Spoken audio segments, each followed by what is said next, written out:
problem and get our brothers to value our black women 100%, then I have enough energy to fight.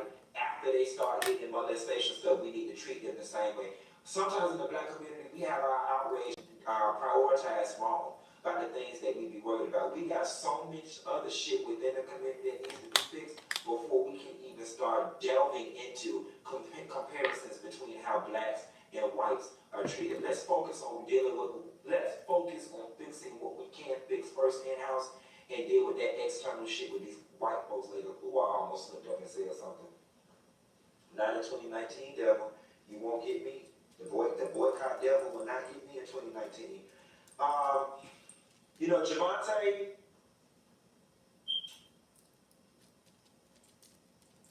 Javante, they asked her how did she find out about the tape, and she was like, it don't matter how I found out about the tape. The tape shouldn't exist. While I do agree with you, there was something so deeply rooted in that, it doesn't matter. Nah, bitch, you done told everything else. How you found out about that tape?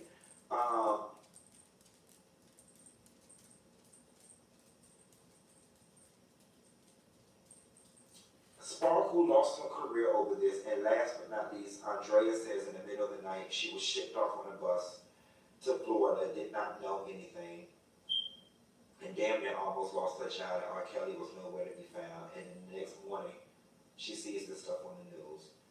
I'm gonna say something to y'all. Being the resident gay boy in Miami, y'all have heard me say this a lot. I've got a lot of homegirls that fresh out of high school, early into college, got with athletes, entertainers, rappers, these high profile people, and on the outside looking in, you're thinking they're living a good life. I've been on the phone with them when they've been like, oh shoot, so-and-so just walked in the door, I gotta get off the phone, I'll call you tomorrow. Or I can't go here, or I can't go there, or I can't do that. And, in the words of Billie Holiday, God bless the child that has its own. More times than not, the women that I know that are in these relationships with these athletes and entertainers, they put up with so much in the name of materialism. And it's like these men own you. And, I don't know that black men, or many black men, or the majority of black men have respect for women who don't work. And I think in our community for so long, the stay-at-home, man take care of the black woman dynamic did not exist. We hear about the strong, independent black woman, and I know there are some people out there who had moms who never had to work. That's my reminder to get ready to go to brunch. I know that there are some people out there who had moms that never worked, never had to.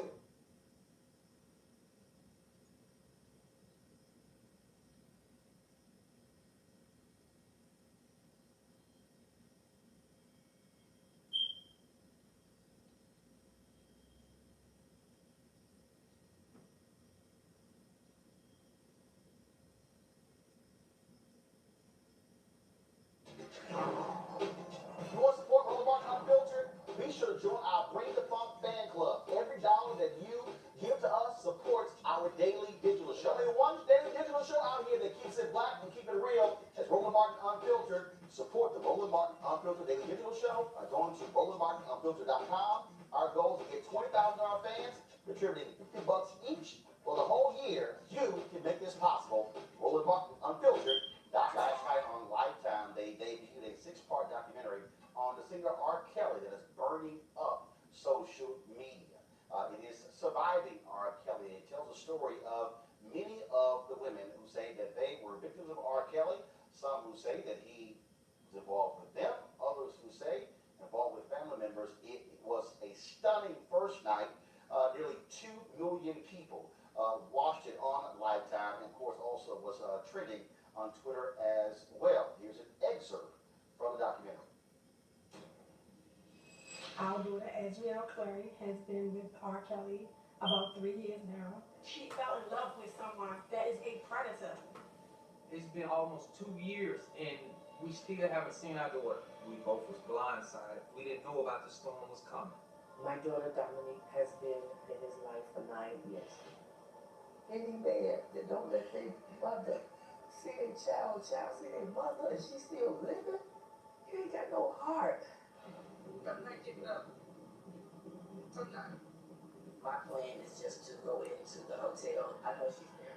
God didn't leave me here, and then take it away. I came too close. Come on, we leaving? Come on.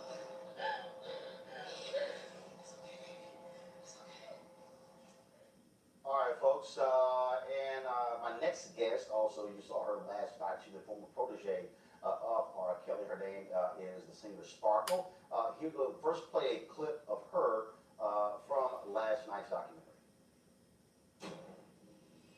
When the trial began, this was a big major event, so it was a real circus. The prosecution, their entire case was the tape. R. Kelly and an underage girl having sex. They turned down the lights and they put it on, and it was grim. Like, you hear things, but to see it visually, and for her to be so young.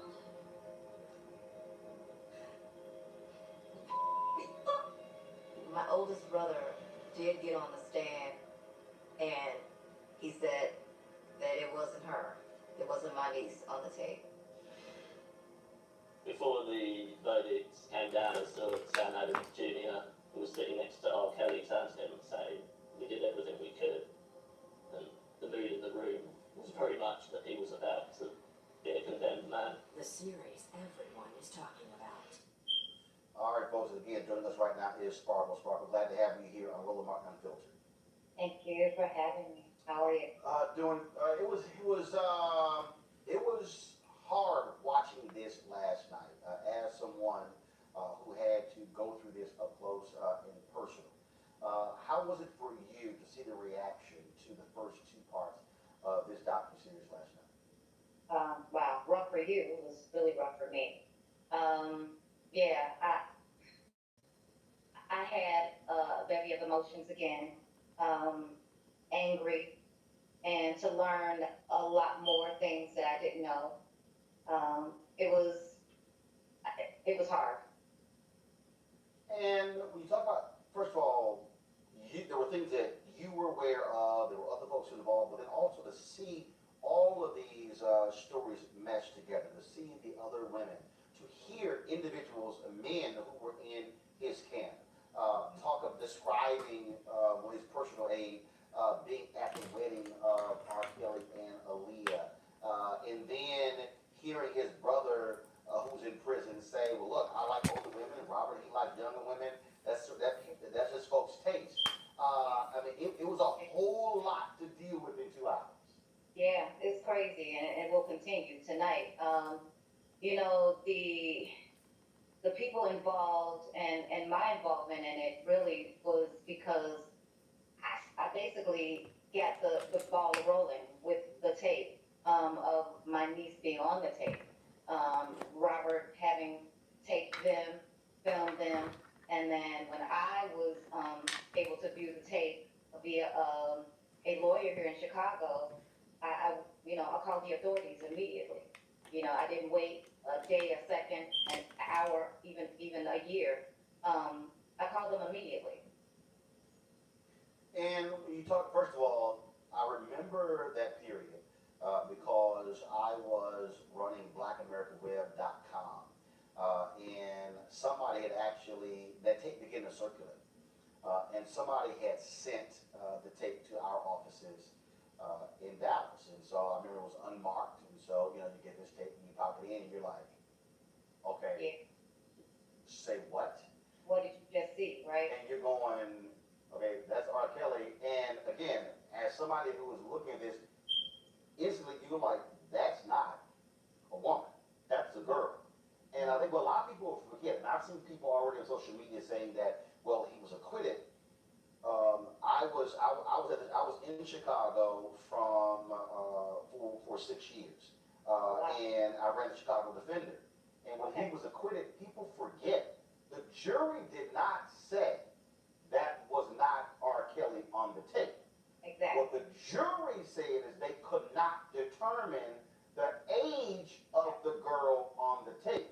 His Exactly. defense throughout that, oh, that was somebody who who looked like him. No, the jurors were clear. That's R. Kelly. They Exactly. couldn't ascertain the age of the young girl who we now know, Janice. Like, yes. And you know what? What's unfortunate is there were 11, 12 other people who attested to her age and like her basketball coach, teachers. There were law enforcement in the suburb that we grew up in that came forward and testified. So even if they don't believe me, you know, these other 11, 12 people who aren't family, why not believe them? You, in the clip we played, which we'll see tonight, you said that your brother testified, said no, it wasn't her.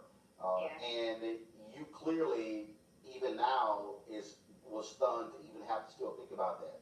One, is there a relationship there? Two, for the other people who continue to defend him, who you knew, who were in his camp, have you seen any of them, and have you said, what the hell is wrong with him? Yeah, you know what? Luckily, I haven't seen too many of anybody. Cause I'm kind of a loner and I kind of stay to myself. But as far as my brother's concerned, him stating that it wasn't her on the tape.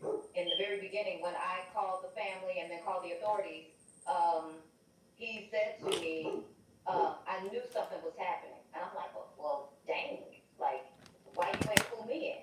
You know, because the wool's over my eyes at this point. I'm blinded by something that I'm not seeing, you know, clearly. So why didn't you pull me in? But, you know, at the end of the day, he said what he said. And, you know, now people see and know that, you know, what I said was real and was true. You know, I stand by my truth. And I've been saying this since the tape surfaced. And even before the tape surfaced, I went to the authorities and had them to look in on my niece and my family because, you know, my hands were tied. And basically they told me that there's not too much I can do because I'm not her mom or her dad. You know, just in time. There, you know, I had limited, I guess, nothing I really could do. People also, again, forget that it was 6 years before he went on trial. Yeah. So, they between, took it a long time. and again, I remember watching the trial, and when I watched it in terms of the coverage, and so what many people speculated was that because your niece, if I'm correct, she testified, didn't she? No, she didn't. Okay, but there were other young girls who testified, and the problem is they showed photos of them earlier, and George was sitting here dealing with the fact that, okay, I'm now listening to a who is now a woman, but you're trying to get me to think about her when she was a girl, and now they having to deal with that as well. Yeah. So yeah, that was a little play on things too. I think they drudged it out so long so that she could age, and that, you know, if they did show a photo, they'd be like, no, I'm not sure. Okay, well, it looks like her, but I'm not really sure. So yeah, you know, they had a game plan. During this whole point, did your niece and her family remain in Chicago? Because I know there were other individuals, there were stories where folks were sent out, they were sent away, and there was one family that went to France, that lived in a shotgun house in Chicago. You're going, okay, I don't know how that vacation, was paid for. I don't know for sure. You know, you hear rumors and you can't completely say that, you know, my family was in the country or out of the country. I heard rumors that they did leave the country, but they remain in the Chicagoland area today. However, you know, Robert had the resources to do a bunch of things, and, you know. He couldn't stop this from being aired. We know for a fact that several of his representatives, his legal team, his publicists, all of his folks left. And of course, he's had concerts that are shut down. The final part airs tomorrow night. Yes. What do you hope is next? Because again, he hasn't been prosecuted. He's never been convicted. And there are people, and there are lots of people out here, men and women, who still say, I don't care. I'm gonna listen to his music. I'm gonna go see him. What do you think should happen next? Well, I hope that people will watch the rest of the series. I'm sure it's more riveting than the first 2 episodes. I haven't seen the episodes at all, so I'm watching it with everybody else, and I'm cringing, you know, to see everything that's happening, you know, with with these young girls. I'm not a survivor. I'm just speaking up for my niece. Even though even that she doesn't want to speak up for herself or she can't for some reason. I just wish that everybody would watch, take notes, moms, dads, with your young girls, and even there are middle-aged girls that are involved as well. So you have to just be mindful of the predatory person that could sneak in and do these types of things to your kid. Because hey, they could be standing right next to you, sitting right next to you. I wrote a song that my new single out, We Are Ready, that is a part of the piece, and it's very moving, very heartfelt, very women empowered, very Me Too, time's up, and it speaks to the time. So I'm hoping that everybody watches and really take notes of what's going on. Our community, I mean, it's sad to say that, we will shun the victims or the survivors, if you will, Right. and be okay with, I'm still gonna listen to him. I'm still gonna, whatever with him, because he's R. Kelly. Come on, y'all. Come on. Do you still have a relationship with your niece? We have a relationship. This may have set us back. Recently I lost my mom in October, and it's just been a rough time for us. So hopefully, with God and we can get through this, again. I was estranged from them for 10 years because I spoke out. They didn't want me to speak out. So When you say that, you meaning my family, I was estranged from my family for 10 years. We only started talking back again in 2011 when our parents' 50th anniversary was, and we gave them a big, to do. wow. And in all those years, you and your niece have not discussed any of this. I still handle her with kid gloves because this thing is serious. Like, I don't want to be the one to, for her real breakdown. She's beautiful on the outside, but I know she's screaming on the inside. Parker, we surely appreciate it. Thank you so very much. We'll be watching tonight and tomorrow night as well. Thank you. All right, thanks a bunch. Look at my panel. It's very interesting, Julian, to see these reactions. You had a young woman who was in last night's episode who said she and others saw R. Kelly having sex with Aaliyah. Aaliyah's mom puts out a statement today saying it's flat out not true. The woman and so-called backup singer in the forthcoming surviving documentary that describes seeing, meeting, or even breathing the same air as my daughter Aaliyah, yes, pull it up please, is lying and is a liar. My husband and I were always on tour with her and at interviews in every place she went throughout her entire career. Whoever this woman is, I have never seen her before anywhere on planet Earth until now. These lies and fabrications cannot be tolerated and allowed to be spewed from the forked tongues of saboteurs of Aaliyah's legacy. My daughter only wanted to realize her dream of sharing her talent with the world and give her all performing on stage and in front of the camera for the fans she adored so much. She realized that dream thanks to those true fans who still love and support her legacy unconditionally to this day. Shame on all those involved in this project who thought it kosher to drag Aaliyah's name into a situation that has nothing to do with her today. Once again, this will not be tolerated. Sincerely, Diane Houghton. Yet you had the guy who was R. Kelly's personal aide who said, I was there at the wedding. I witnessed it. I forged the marriage license. There was also an annulment. Denial is a horrible thing. I mean, this mother has got to come to grips with her abdication of responsibility for her daughter.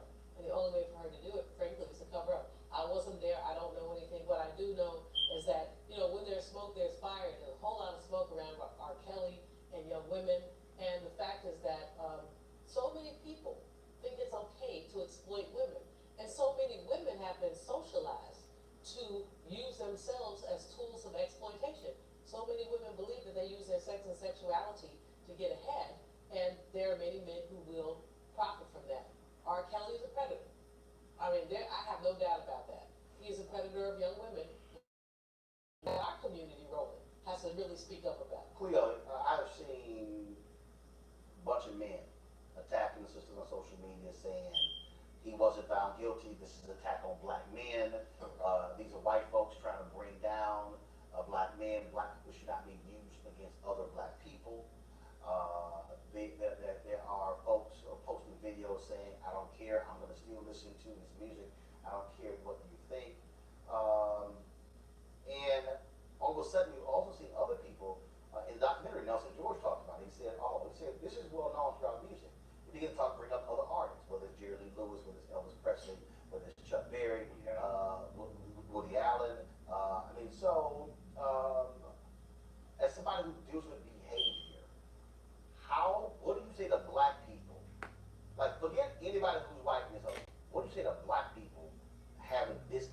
conversation in our community?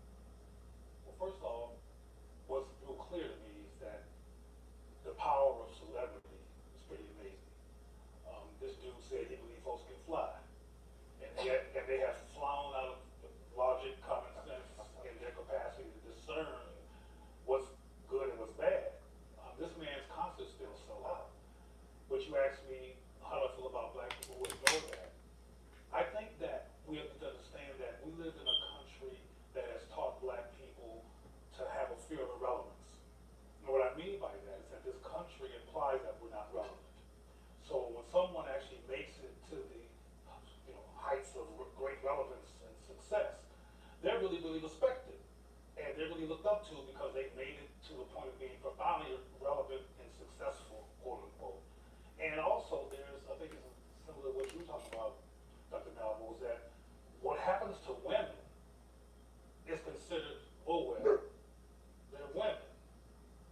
Especially black girls. Especially black girls, but even black female adults. They're women. They're essentially not valued in society. They should be glad to be there. And there's some men who have the perspective you just mentioned in terms of they're trying to bring down a brother, who are thinking to themselves that they're trying to bring down a brother because brothers are they try to bring down brothers. This is a very complex issue because the dude is guilty. I saw the video a long time ago, and it's him. That was a girl. Yeah. Absolutely. A child. Was a girl like 13 A child. or 14. But I would just No. The reason I'm saying girl, a lot of people No, you're say right. she was a woman. No, you're right. And I need to have a distinction. That's important. Because they kept, and people were going back and forth. I'm like, no. I'm like, I need y'all, even, they're like, well, Aaliyah was 15. No. She was still a teenager. She was not a woman. But these people are caught up in it. But this girl, Yes, wrong.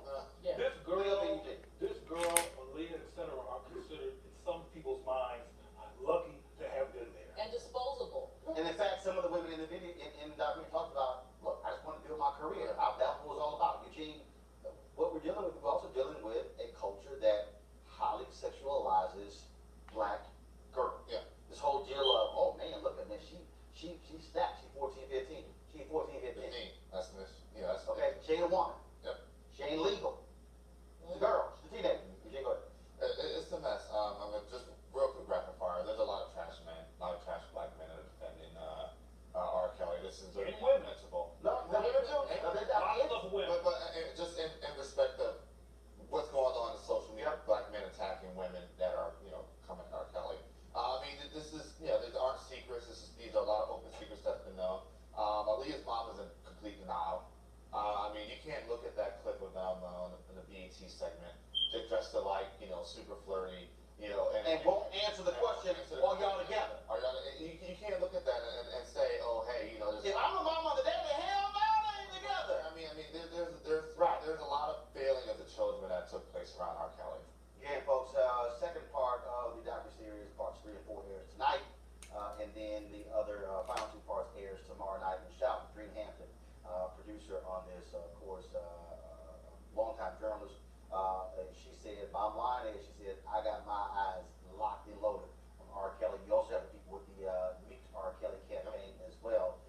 So you got to ask yourself the question, not only at his last piece, before I go to our next guest. In the documentary, they also broke down a lot of his songs and how they are specifically tied to him being with underage girls, being with, yes, as Julian said, children. So when people sit here and go, well, I'm cool with this song, no, trust me, there are meaning behind lyrics. Just understand that. Hey fam, what you got on the Boulevard Unfiltered? The blackest show on all of digital, cable, and broadcast, our audio podcast. There's only one daily digital show out here that keeps it black and keep it real. It's Boulevard Unfiltered. Press play.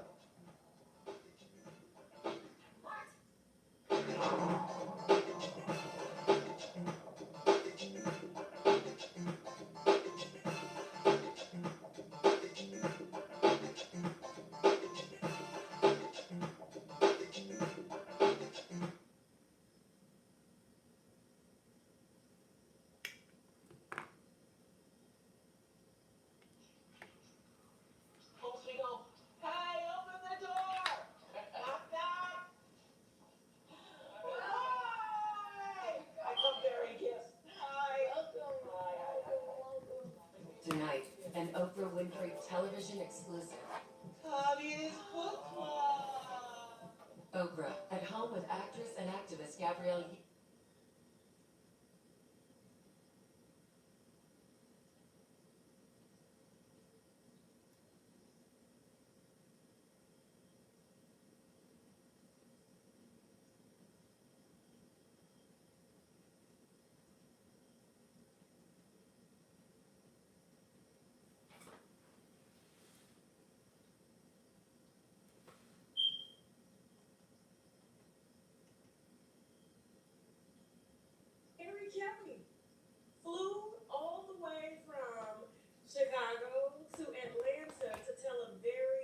this rather sensitive interview. Thank you for having me. Anytime, anytime. I mean, we started off rough. Yeah. But since our last interview, I mean, it was so deep, it ended up going viral. Right. You broke down on camera, because a lot of these things you had been holding in that happened or that you witnessed between you and your brother and what he was going through, facing all of these sexual assault allegations and cult allegations and everything. And so I brought Carrie Kelly here to talk about the family member that R. Kelly has never mentioned, okay? Right. He's talked about it sometime, like he's kind of, mentioned it here and there. He was molested by a family member. You and I had a conversation about 2 months ago, and you gave me the specifics on who the family member was and the details. It kind of took place, and I'm a molestation victim, so I can understand I was molested by my uncle, but surprisingly, you guys were both, your brother R. Kelly and you, Carrie Kelly, were molested by your own sister, Yes. Teresa.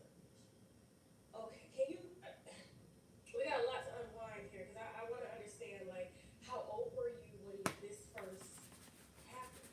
I was around 6. I was around 6 years old. 6 years old. Now, how old was your sister at the time? Well, she's 9 years old. She had to be about maybe 15. 15 years old. Yes. Okay. Now, is she the oldest sibling? Yes. She's the oldest. She's the oldest. Now, and I hate to bring up my molestation, but my molester was an uncle, and he was my babysitter, and he was 19, and I was 6. Was this the same type of case? Was she your babysitter? Yes. Or? Yes, because my mom had to work and she was going to school to take care of us. So my sister watched us, and my mother trusted her. And I pretty much just was even afraid to even tell my mother. I didn't know if she was gonna believe me, or I didn't know how everything would change by me speaking up on it. So I was afraid. I was afraid to tell her, and I knew that my sister was the only one to watch us. She couldn't go to work. She couldn't go to school if my sister wasn't there to do it. Wow. It was a catch-22 type situation. Now, how many siblings do you guys have total? It's 4 of us. It's 4. So it's 3 boys and 1 girl. Yes. Okay, and so were all of your brothers molested as well by your sister, or just you I'm and not R. sure. Kelly? I'm not sure about Bruce. He won't talk about it? He never talked about it. And then he's like maybe 2 years younger than her. Oh. Bruce is the second oldest. Okay, so it's different. So it's a little different. So it's like they neck and neck when it comes to age, pretty much.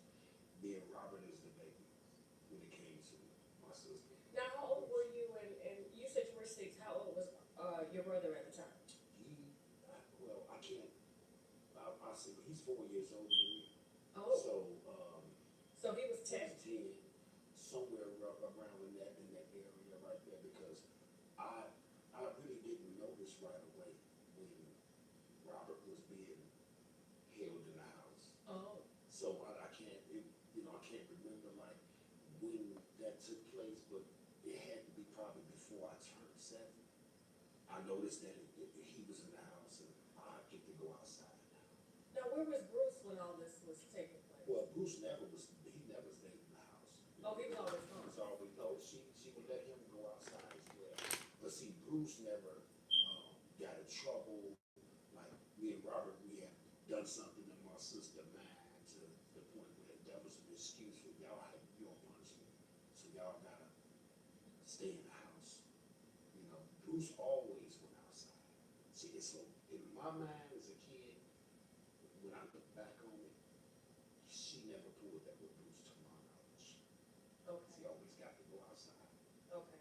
Now, when you say, because it's interesting, a lot of parents right now, and I hate to bring this up, are fighting because they said that their daughters are trapped in a house. And so when you look at everything that your brother is being accused of, and the conversations that you and I have had, they kind of mimic some of the same things that your sister did to you. And I kind of want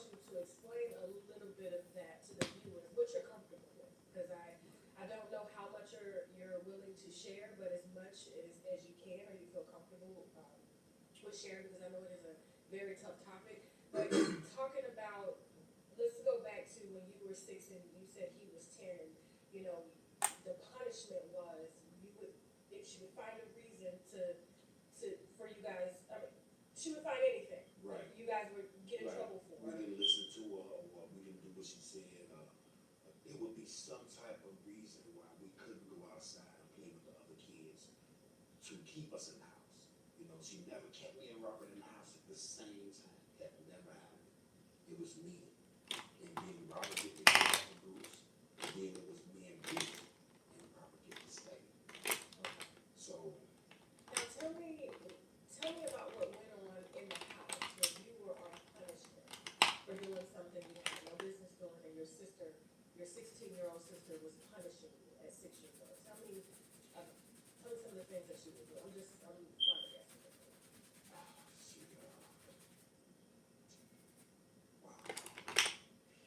she pretty much,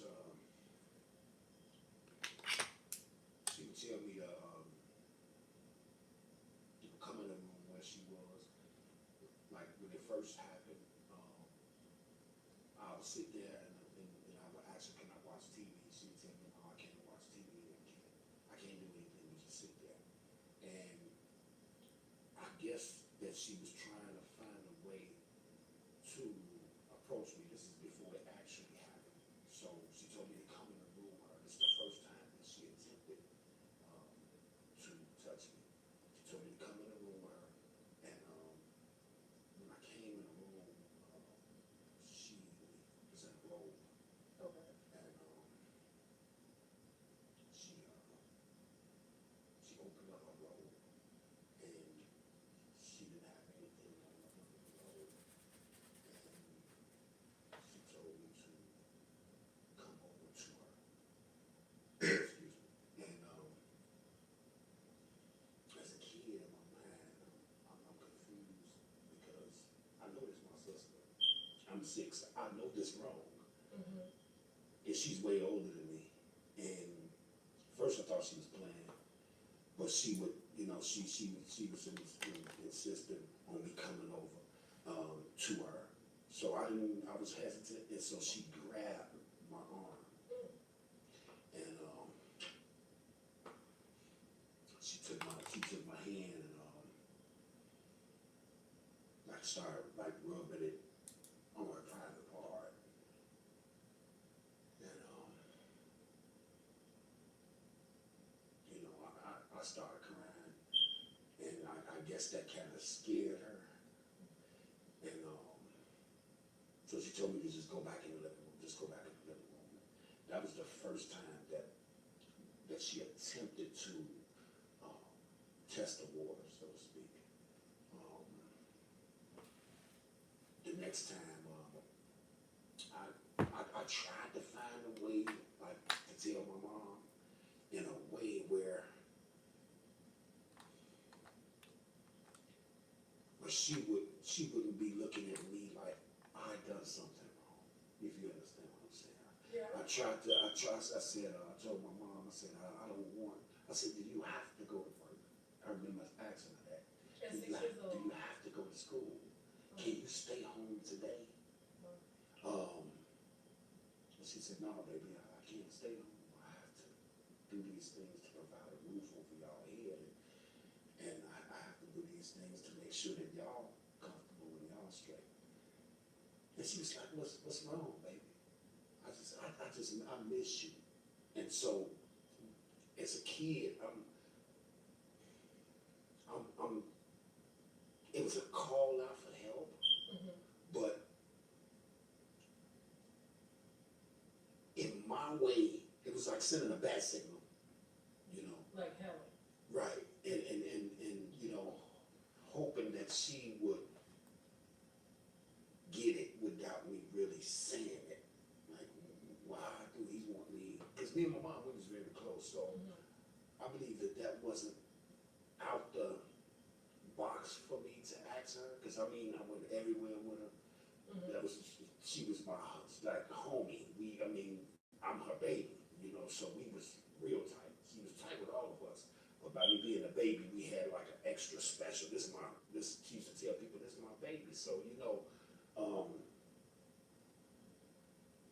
she had lost a child before me. Oh, so it was 5 of you. It was 5. Well, she had lost a child maybe 2 years before me. And when I came along, she called me the miracle baby because I think she had like 2 miscarriages or something before I was born. So it was a bond there. So I felt like I threw the bat signal out, and she was a concerned mother about taking care of her kids. And after that happened, I say maybe not the next time my sister watched me. I say maybe about a week later. Okay, this is after the first incident. This is after the first incident. Okay. And maybe about a week later, she told me to stay in the house. And this time she was more aggressive with her approach. Robert and Bruce was allowed to go outside, and she told me to sit in the living room, and I couldn't watch TV again. It was something that she said that I did. She asked me a question, and I don't think I answered it correctly, or like she wanted me to answer it, so I was being smart. But I probably did approach her like that because of the incident that happened earlier the week before, and I'm sitting there confused and not understanding what is going on. Was she playing? Was she serious? Who plays like this? Even as a kid, I'm thinking, who would play like this? So this time around, she was more aggressive to the point where she just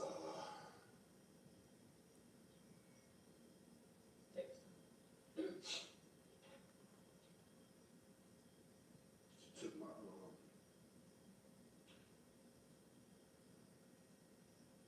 took my face, and I'm short at the time, and she brought me into the room from the living room, and she had the robe on again, and she sat on the bed,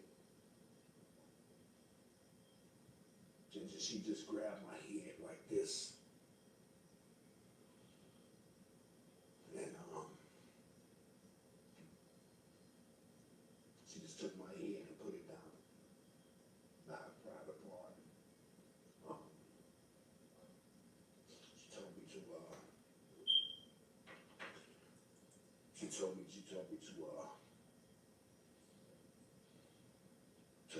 lick her private parts. Of course, I didn't know what I was doing. At 6 years old. 6 years old, and she was like, stick your tongue out, lick it hard, lick it fast. Instructions, and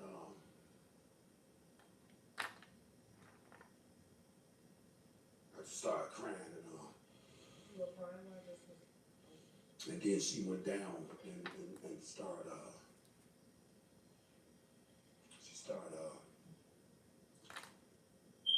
Thank you. She went down.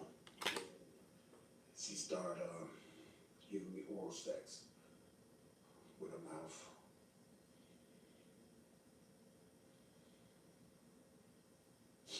Even as a kid, I'm knowing this wrong, and I'm not condoning this.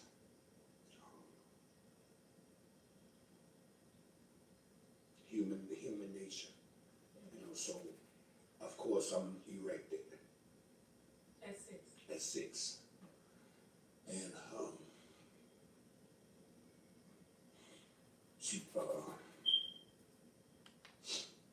she laid down on her back and she grabbed me.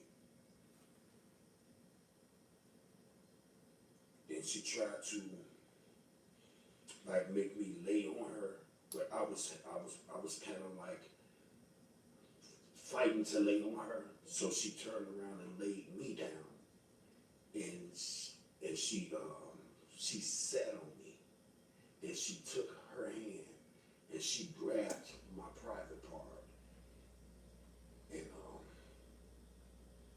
that she put it in.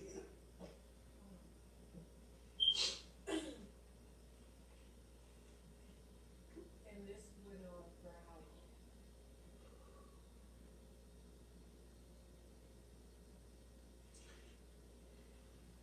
It had to be about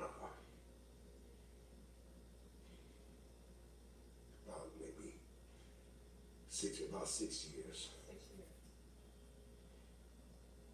And your mom never. Never knew. Now she's passed. She's since passed away.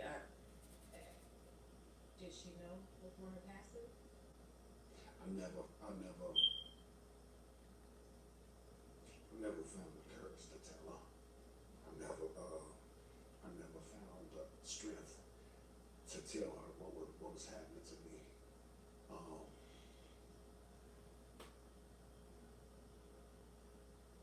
I regret that. I regret that now.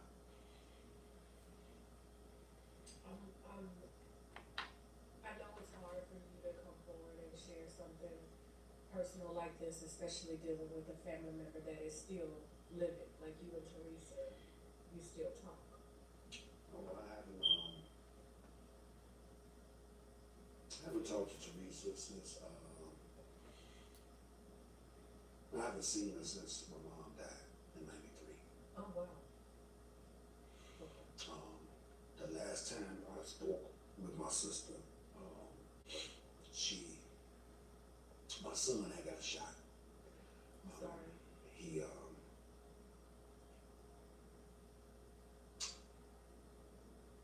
He was trying to rob the barber shop. And this is the guy that been cutting his hair for a long time, so he watched him grow up. So he did what any man would do. He protected his home. He lived upstairs with his family. The barber shop was his business. And my son came and my other son, and we tried to rob him. Wow. So he ended up shooting him. And so he went to the hospital. He almost died. He had one bullet went through, it pierced his liver, and the other bullet pierced his lung. So I was on the news at Christ Hospital. Because at the time I thought that the police was bogus, and so I involved the media. So when I did that, my sister saw it on the news that her nephew had got shot. My son had me believe that they tried to rob him because he was R. Kelly nephew. Oh. So as a father, I'm not trying to get nothing from the police, so I'm not trying to battle them. So I went to the news to expose them, but the whole truth of the matter is that ain't how it went down. So when it was news coverage on that, she saw it on the news and she actually called the hospital. Oh. And that was the first time that I heard her voice in 20 years, almost 20 years. How did it make you feel? Eerie.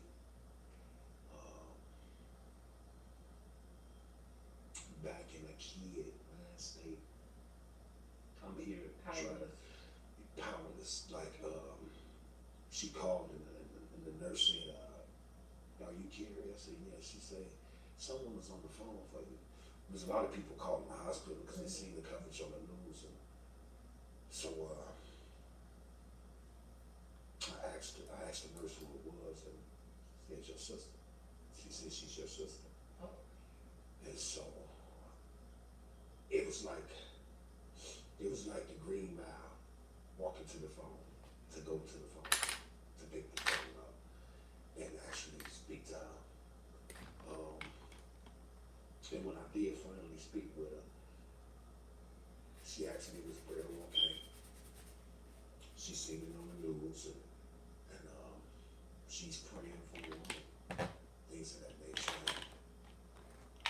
And she told me that I couldn't help but tell her, Teresa, I just want to tell you I appreciate you calling and checking on my son. But I just want to let you know that I forgive you. Oh.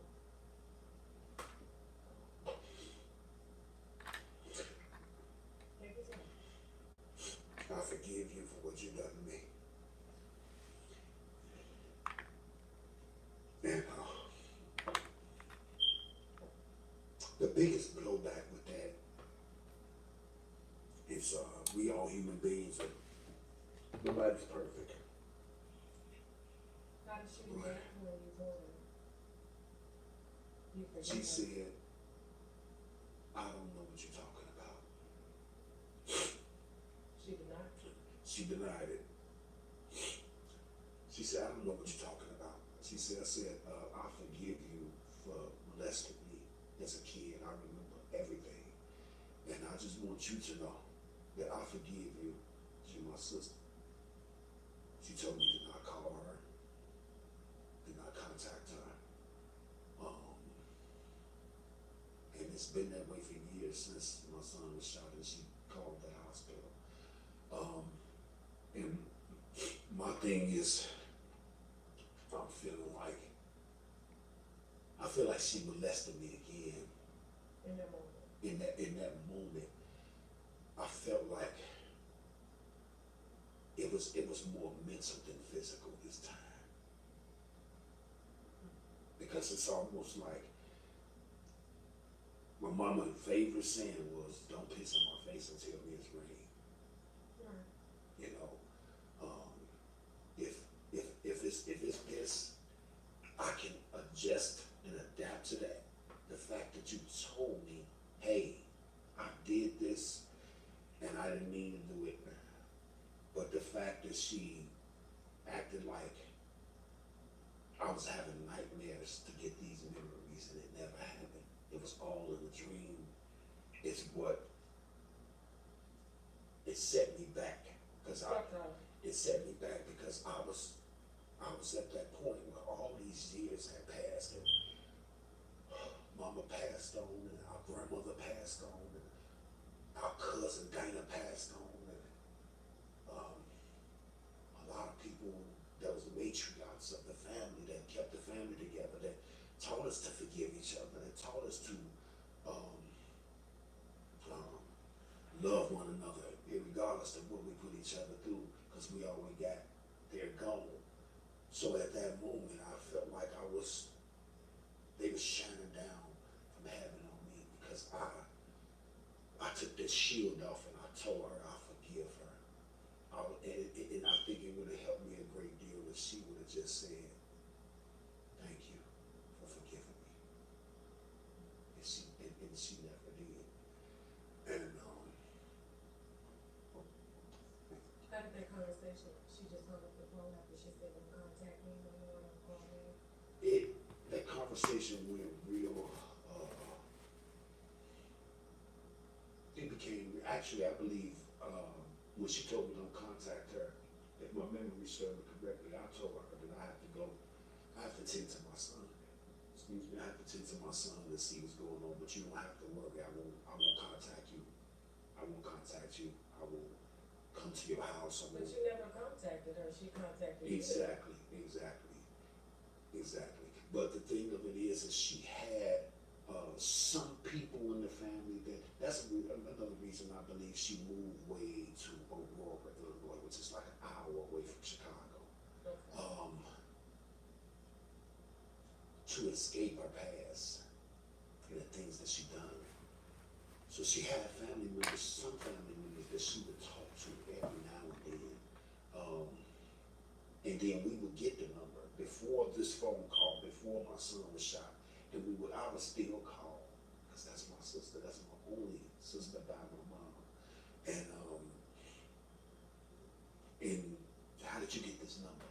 Like, I'm the one that did something wrong. One thing that I didn't understand about Teresa is that, she said she was in the church and she was in a God and, she had to give her life to God and that's something that we need to do as well. And that's fine. And that's how we was raised and that's all we know. But what I couldn't understand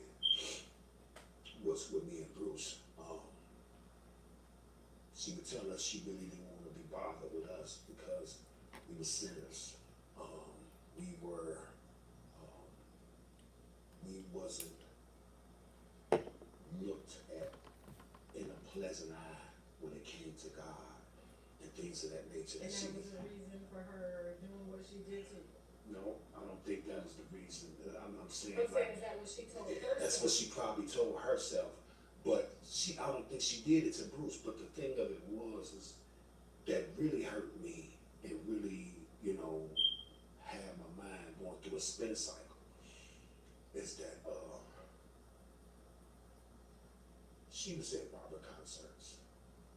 She's saved and sanctified and filled with the Holy Ghost. But she's at Robert concert. She got the pastor at Robert concert. The whole congregation at Robert concert. That's okay. Me and Bruce didn't have anything. So we the sinners. And I had a conversation with her. I said, Teresa, I said,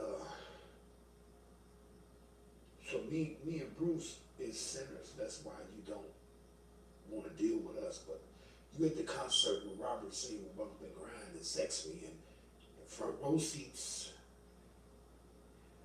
What's wrong with that picture? We your brothers too, and I believe it was because Robert ended up buying her a house and ended up, giving money to the church that she went to, large denominations of money to the church that she went to, aiding and assisting her in different things. So. Now I know your brother, especially with all the recent allegations, and the allegations of him impregnating a cousin of yours, of you all. I know he probably views incest very different, but from what we spoke about on the phone, and I know you don't know much, but you do believe that Teresa touched him as well. Yes, I do. Yes, I do, because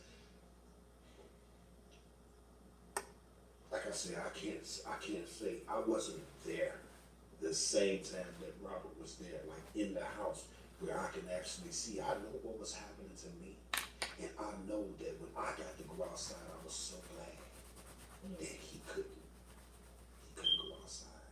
And Robert mentioned that, I believe, to Bruce, my older brother, and I overheard it. Never brought it to me. You gotta realize I'm the baby, I'm the youngest. So what did he say? I think he was saying that he was bragging about he not a virgin no more. See, for him it was a different ride. It was like a rush. It was like a rush, and it was like talking in codes, but we couldn't go outside beyond the porch. This is in the mind of a kid. We couldn't go nowhere without adult supervision. The only place that he went was in the house when we came outside, me and Bruce. That's so it. You think he actually enjoyed it? I think he enjoyed it. I think he enjoyed it, and that's another reason I believe that they got along after the fact, not just the fact that he took care. I was gonna ask that, like he's buying her house and inviting the church, and everybody's all kumbaya. Right. And the same thing, but he didn't take it like he was being punished as you did, or being violated. I believe my belief with Robert is that he took it as she opened up a side of him or showed him some things that before any other woman have. We kids. He didn't, like I said, he couldn't go nowhere without my mama knowing. We didn't have girlfriends we can go and, it's like everywhere we went, there was an adult supervision. So someone is, unless an adult sit there and watch them do it, you understand? So it's like, he never was, she was overprotective, our mom was. So we pretty much had an adult watching us. We couldn't go outside the porch because there was even stuff happening back then, Even if my mom was there, she would make sure we don't go out the gate. So we could play, but we have to be within eye distance of her. You know, so it's just different. I believe it's different with Robert because that's what probably made him the monster that he is today. And you think your sister definitely opened that gate? She opened, I believe she opened up Pandora's box, and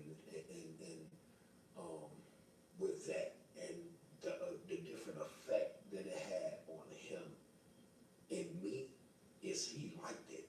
I didn't. I hated it. I still hate it to this day.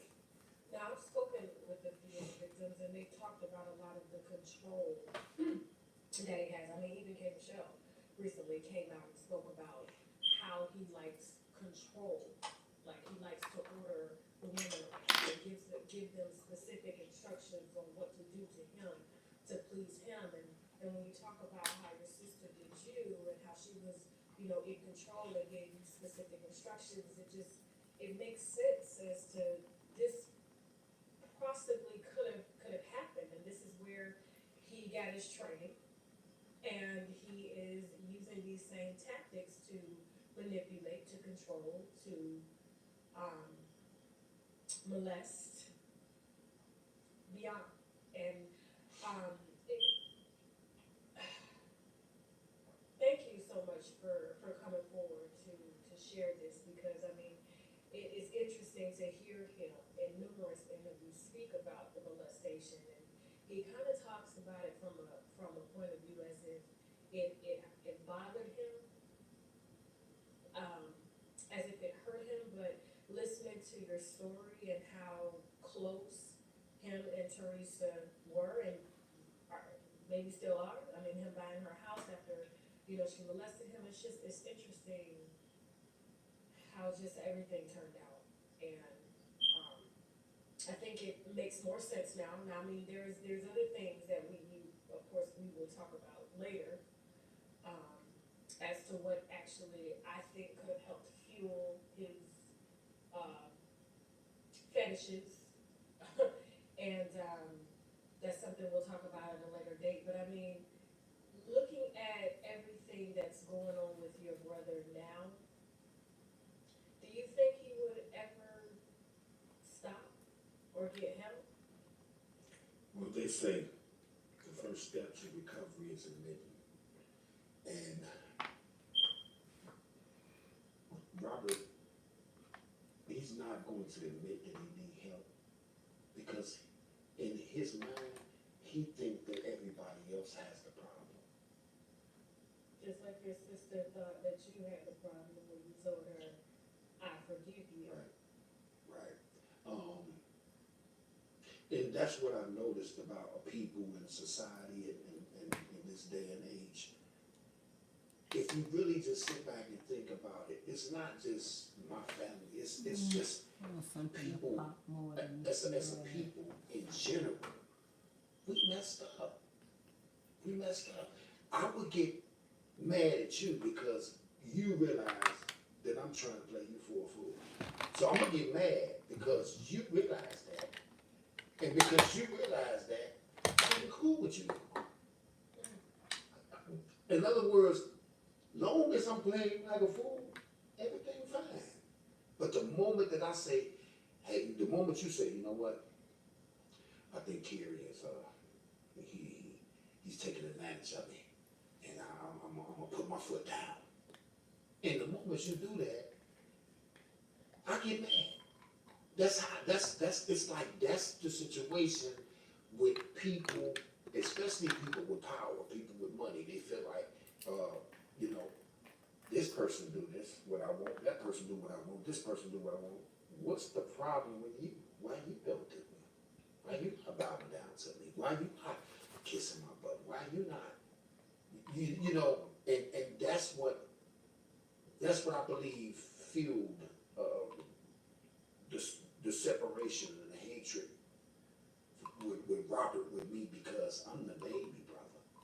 I'm supposed to be Looking up to you. and I did at one point. For years, I used to take his demo tapes to school and let people hear him, and they laughed at me. He ain't gonna never make it. He ain't never going nowhere.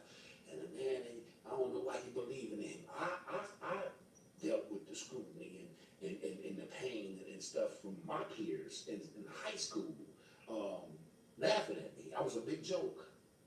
So, because that's how much I believed in my brother. So, when he made it, you know, he still got the accolades. He still got the, hey man, I'm proud of you. Man, I look up to you, man. You my favorite artist in the world. He still got that from me because it was warranted.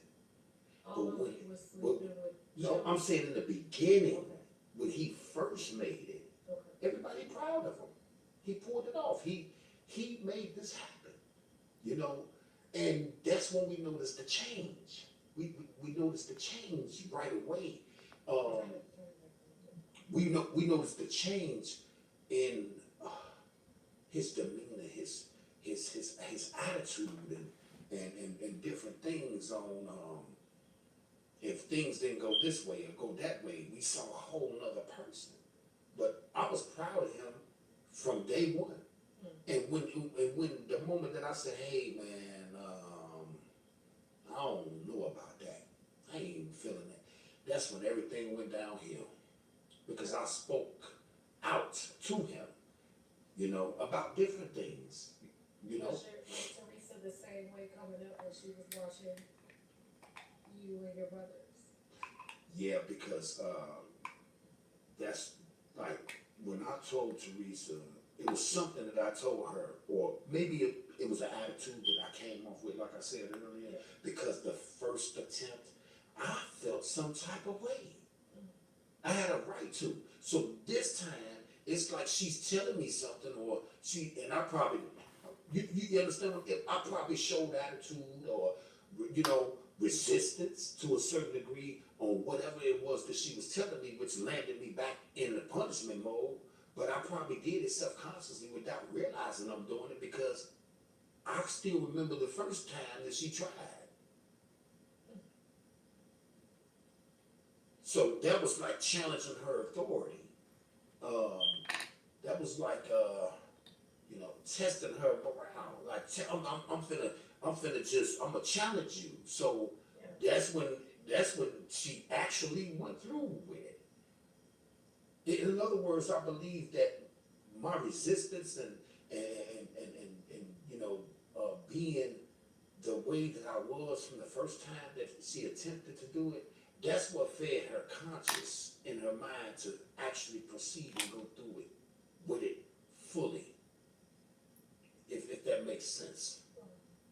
If your sister is watching this interview right now, what would you like to tell her?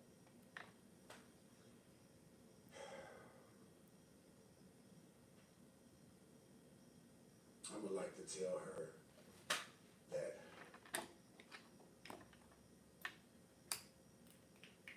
God sit high and he look low. And that we, as people, no one is perfect. You know, I have made mistakes in my life, but I try my best to own up to them, to move forward. I wish that she would take a look at herself. Look at the camera. I wish that my sister Teresa would take a look at herself in the mirror and think about the things that she has done to this family, the things that she has cause and effect to this family. I never told her this, but my niece, her oldest daughter, she came to visit me because she was taken away when they were so young. We didn't see Teresa, so when they got grown, they wanted to come back and know who their family was. It was like, it was crazy. And when she came back, she basically was around me, and she had a love for me more than an uncle. So she supposed I'm her uncle. And I had to tell her, Teresa, so you don't know this, I had to tell my niece, you don't supposed to love me like that. Oh, wow. Not like that. I'm your uncle. You understand? So it's a lot of things that she probably experienced with her brother. You understand what I'm saying? That caused her to feel like it's okay to feel a certain way about her uncle. These are Teresa kids now. It's a generation. So that's what I would like to tell her. Maybe she know, maybe she don't know that. And you know that my niece felt a certain type of way about me, and I had to correct that and check that in the door. To the point where I didn't want her around me no more. How old was she? She was like 18, and her mom had put her out. So me being the uncle, she contacted me, and I said, hey, you can come stay with me. I'm not gonna see you in the streets. I don't want you out there doing the wrong thing, you know. You can stay with me until you get on your feet. And when she came to stay with me, I moved out where I was staying at because I felt uncomfortable. Wow. This is my niece.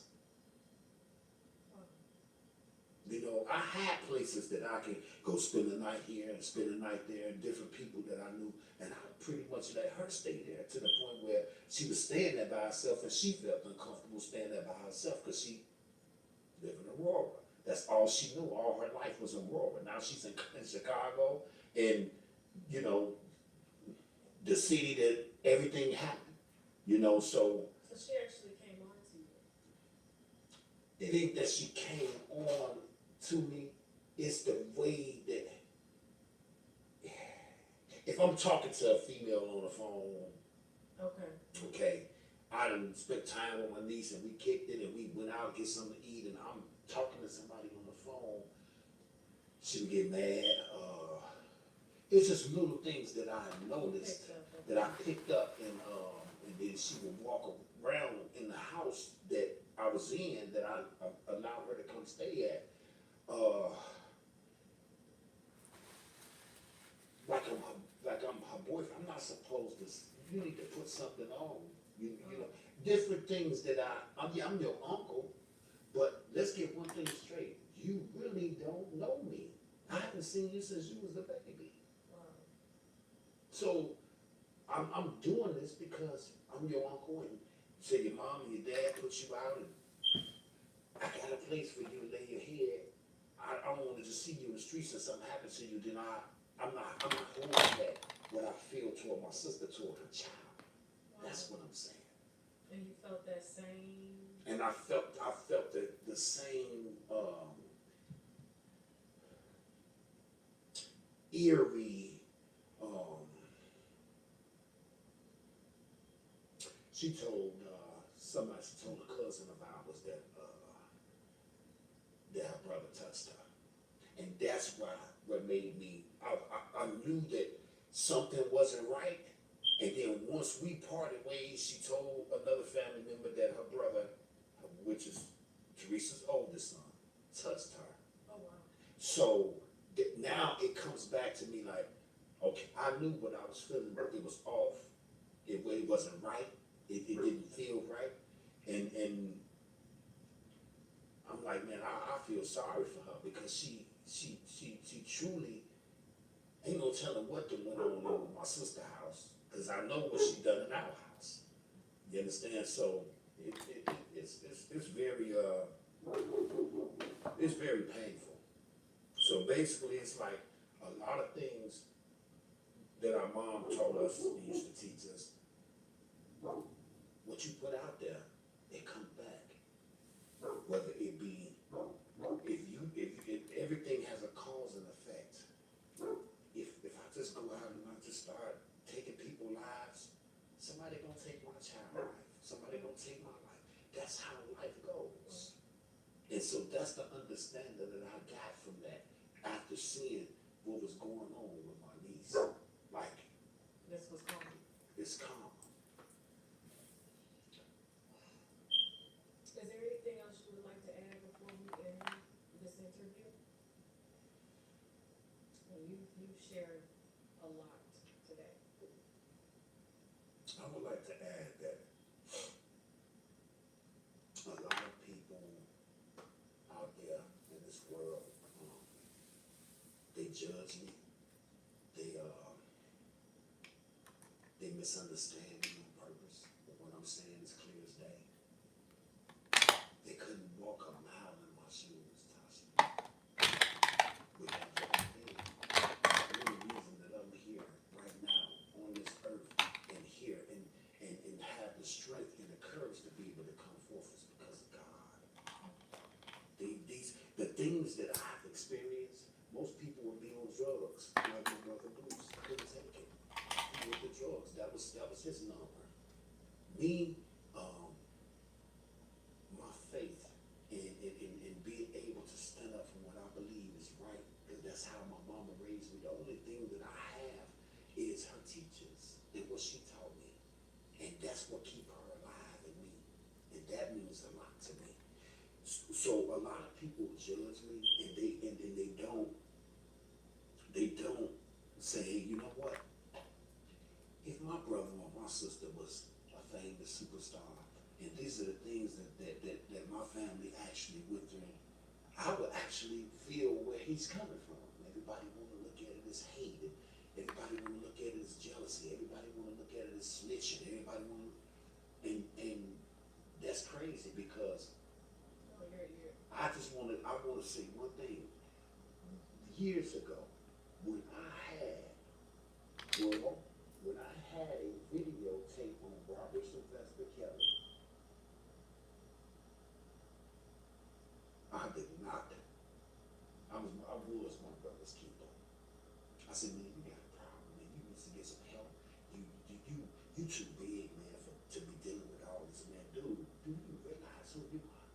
As love. But I got the hand back like Cain and Abel.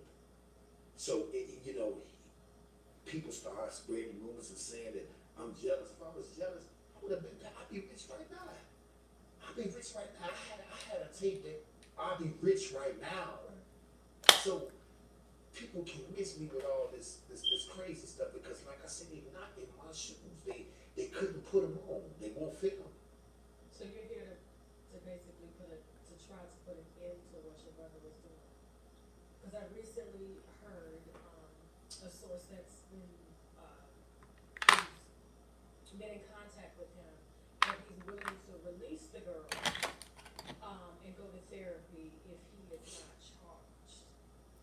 That's the deal that he made in preparations of trying to go to Africa and live in Africa.